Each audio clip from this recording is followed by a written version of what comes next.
Hello guys, welcome to my YouTube channel. Almost 3 years or almost 2 years na yata akong hindi nag-YouTube for 1 year and a half. Ngayon nagbabalik pa ako sa YouTube ko, try ko ulit. Ngayon, nandito pa rin ako sa Poland, nagtatrabaho sa restaurant. Although malaki ang sahod, pero kailangan mo rin magsakripisyo at kumayod. Kakauwi ko lang pala galing Iceland. Nakadalawang punta na ako ng Iceland doon. Kasi nga, travel, pahinga din kasi pagod.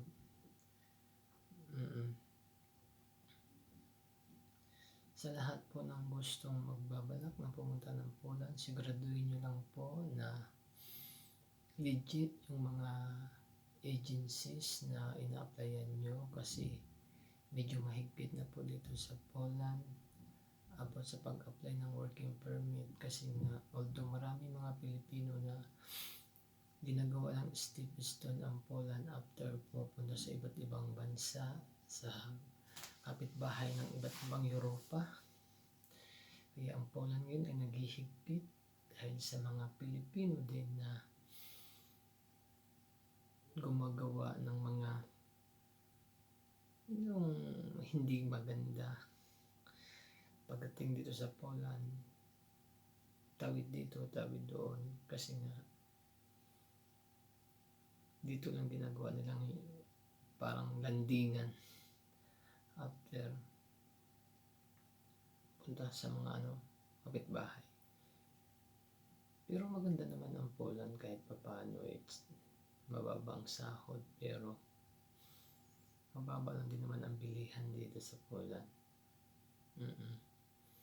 Kaya sa lahat pong mag-a-apply na papuntang Poland, mag-ingat po tayo sa lahat ng mga agencies na kailangan i-double check muna natin kung iyon ba legal or illegal. At kailangan din natin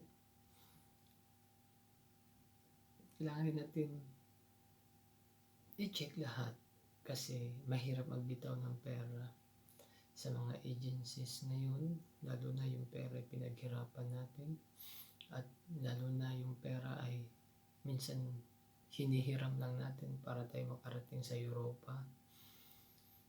Kasi ang alam ko mas mataas ngayon ang placement fee sa Poland kung siguro kung galing ka ng Pilipinas ay umabot ng 300 something. Pero pag cross country ka lang, mga 200. Depende rin din po sa mga agencies na humihingi ng mga kung ano-anong hinihingi. Pero ngayon mahigpit na ang Poland dahil sa minsan matagal na ang draw. Umabot na ng 1 year bago makaalis at makapunta ng Poland. Kasi nga hindi na tulad nung dati nung ako nag-apply 2022, napakabilis lang. Ngayon, hindi na. Medyo matagal na bago makaalis ka papuntang Poland. Kaya, tiyaga lang. Habaan lang yung pasensya. Kasi hindi na madalian. Ngayon, ether nga kahit mo mag-apply ka sa ibang country or Middle East, ganun din naman siguro. Nagbabago ang panahon. Pero ang maganda lang sa Poland kasi nakapag-ikot-ikot ka sa buong Europa. Kapag-ikot-ikot yan. Tulad sa akin, nakarating ako ng Iceland. Nakarating ako ng UK, stopover lang sa UK dahil nga nasakyan kong airlines is may emergency landing kaya nakarating ako ng Heathrow. Pero sa lahat mag-a-apply papuntang Poland, make sure i-check nyo muna lahat ng agency at siguraduhin nyo legit lahat at huwag basta-basta magbigay ng pera kung hindi legit kasi nga mahirap magbitaw ng pera nang hindi mo alam kung saan mapupunta. Kaya think before give money. Yan lang po ang maitutulong ko ngayon kasi po ang tagal-tagal ko na pong hindi nagbablog kasi nga busy sa trabaho.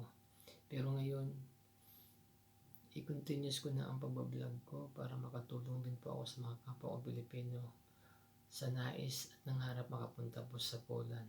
Kaya po, abang-abang lang po kayo sa mga vlog ko, pero sa mga vlog kong panibago.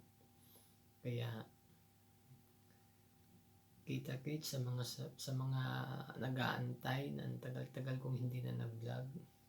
Sana hindi kayo magsawang sumuporta sa akin. I-discuss ko lahat kung ano ba ang rules and bago dito sa Poland. Kaya comment lang, lahat sasagutin ko yan. Sa lahat po ng gustong pumunta ng Poland, pag-check lang po bago po pumunta ng Poland. Lahat ng agencies, i-check nyo, magtanong kayo para kahit ba paano hindi masayang yung pera nyo. Kasi mahirap kumita ng pera, tapos pagdating mo dito ay or either mas malaki pa sahod mo sa saan ka manggaling, pagdating mo dito ay mas mababa. Sayang din naman.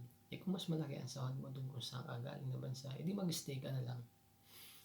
Kaysa pumunta ka dito kung sa tingin mo mababa yung sahod mo.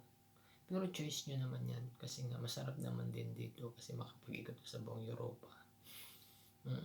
Kasi lahat naman tayo pangarap makapunta ng Europe. Kaya think before give money sa lahat mong nais pumunta ng Poland. Kaya maging wise lang tayo ngayon. Wise lang tayo kasi sa hirap ng panahon, ang hirap kitain ng pera.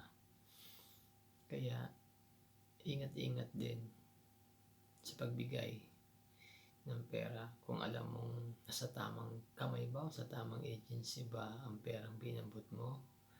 Kaya payo ko sa inyo sa lahat na nangarap pumunta ng Poland, mag-ingat lang po tayo at sana sa tamang agency lang po mapupunta yung perang pinaghirapan natin or inutang natin kasi alam natin papunta pa lang tayo dito, umaabot tayo ng 1 taon bago magantay, tapos yung perang inutang natin or inutang ba natin is tumutubo. Yun lang ang mahirap.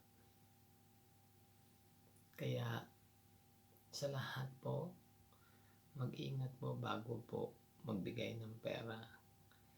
Kaya i-check mo na lahat ng agencies kung yan ba legal or illegal. Kaya maging wise po tayo mga kababayan. Maraming salamat po. Bye. See you again.